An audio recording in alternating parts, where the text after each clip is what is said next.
So he's going to create a learner profile, and he's going to ask questions that will show us who these learners are so that he can create a story that's going to be relevant to them and create characters specifically that are relatable.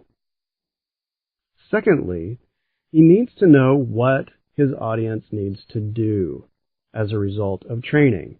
And this needs to be captured in an action list that is logically and methodically spelled out in steps, and it needs to be organized in a logical way. So you might call this a task list or learning objectives. I call it an action list because it helps me and my stakeholders remember that action needs to happen. We are going for action.